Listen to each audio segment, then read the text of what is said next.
2023 dibuka dan terbuka untuk umum.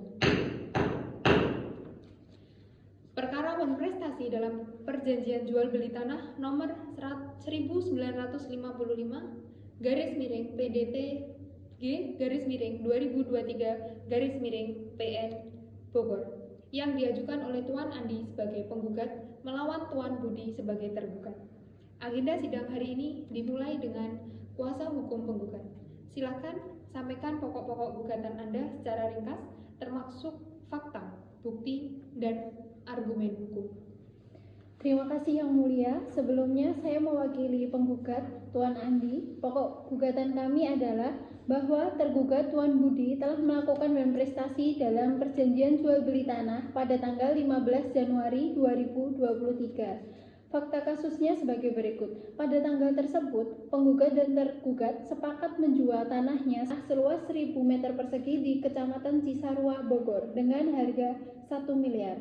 Pembayaran disepakati dalam 2 tahap, yaitu tahap pertama 300 juta yang telah dibayar pada saat penandatanganan dan sisanya 700 juta paling lambat 3 bulan kemudian. Setelah pembayaran lunas, penggugat akan menyerahkan sertifikat dan memproses biaya balik nama.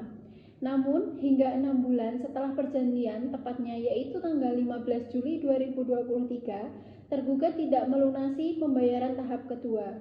Penggugat telah mengirimkan 2 kali surat somasi pada tanggal 15 April 2023 dan 15 Juni 2023, yang pada akhirnya tidak diindahkan oleh tergugat.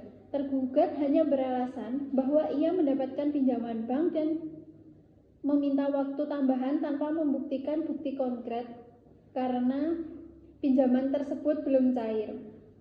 Akibatnya, penggugat mengalami kerugian karena tanah tersebut tidak bisa dijual kepada pihak lain. Mengingat perjanjian ini sangat eksklusif, kami mengajukan bukti sebagai berikut. 1. Salinan perjanjian jual beli, bukti P1. 2. Bukti pembayaran uang muka, bukti P3. 3. Salinan surat somasi, yaitu bukti P3 dan P4, serta saksi ahli tanah yang dapat dijelaskan nilai tanah saat ini. Argumen kami bahwa pasal 1243 Kitab Undang-Undang Hukum Perdata, prestasi terjadi jika debitur tidak memenuhi kewajiban sebagaimana dijanjikan. Di sini tergugat sebagai pembeli atau debitur gagal membayar tahap kedua, sehingga penggugat sebagai penjual berhak menuntut pembatalan perjanjian, pengembalian uang muka, ganti rugi atas kerugian yang timbul. Kerugian tersebut meliputi potensi keuntungan yang hilang dari penjualan tanah kepada pihak lain, yang dapat dihitungkan berdasarkan nilai pasar saat ini. Maka dari itu, tuntutan kami yaitu yang pertama, membatalkan perjanjian jual beli. Yang kedua, memerintahkan tergugat mengembalikan uang muka sebesar 300 juta dengan bunga. Nomor 3, memerintahkan tergugat membayar ganti rugi sebesar 200 juta atas kerugian imaterial dan potensi keuntungan. Yang keempat, biaya perkara ditanggung oleh tergugat. Demikian Yang Mulia. Terima kasih kuasa hukum penggugat. Sekarang kuasa hukum tergugat. Apakah Anda ingin memberikan tanggapan awal atau menunggu pembuktian? Ya, Yang Mulia, kami akan tanggapi setelah pembuktian. Namun secara singkat, tergugat mengakui perjanjian tetapi meminta waktu karena kesulitan pinjaman bank, dan kami akan ajukan bukti surat penolakan bank. Baik, kuasa hukum penggugat, silakan lanjutkan dengan pembuktian Anda. Apakah Anda ingin menghadirkan saksi atau mengajukan pertanyaan? Ya, terima kasih Yang Mulia. Kami telah siap menghadirkan saksi untuk dimintai keterangan guna memperkuat gugatan kami dan mohon izin Yang Mulia untuk memberi pertanyaan kepada saksi.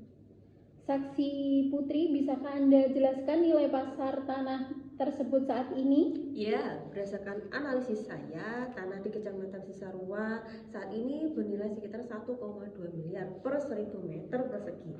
Sehingga potensi kerugian penggugat adalah sekitar 200 miliar jika tidak bisa dijual. Terima kasih, saksi. Sekarang pertanyaan untuk kuasa hukum tergugat. Apakah tergugat memiliki bukti konkret tentang proses pinjaman bank yang gagal? Karena alasan tersebut tidak membebaskan dari kewajiban pembayaran sesuai perjanjian. Kami akan ajukan bukti surat penolakan bank nanti, namun kami minta toleransi karena kondisi ekonomi tergugat. Kuasa hukum penggugat, apakah Anda memiliki pertanyaan lanjutan atau argumen penutup? Ya, Yang Mulia, berdasarkan pasal 1266 KUH Perdata, jika salah satu pihak wan prestasi, pihak lain berhak membatalkan perjanjian. Di sini tergugat jelas melakukan wan prestasi tanpa alasan yang sah. Kami tekankan bahwa somasi telah diberikan dan tidak ada itikat baik dari tergugat. Oleh karena itu, tuntutan kami tetap berlaku. Apakah hakim berkenan memberikan kesempatan untuk pledoi lanjutan? Baik, sidang akan dilanjutkan dengan pledoi dari kedua belah pihak. Kuasa hukum penggugat, silakan sampaikan pledoi penutup. Terima kasih Yang Mulia, kami menegaskan bahwa fakta dan bukti menunjukkan bahwasanya tergugat telah melakukan wan prestasi. Penggugat telah bertindak dengan itikat baik dengan memberikan somasi sejumlah 2 kali, sedangkan tergugat hanya beralasan subjektif tanpa bukti. Berdasarkan hukum, penggugat berhak atas pembatalan dan ganti rugi. Kami mohon putusan yang adil dan sesuai tuntutan Yang Mulia. Demikian Yang Mulia. Terima kasih. Sidang akan ditunda sampai kuasa hukum tergugat siap mengajukan pledoi. Sidang hari ini tanggal 28 November 2023 ditutup.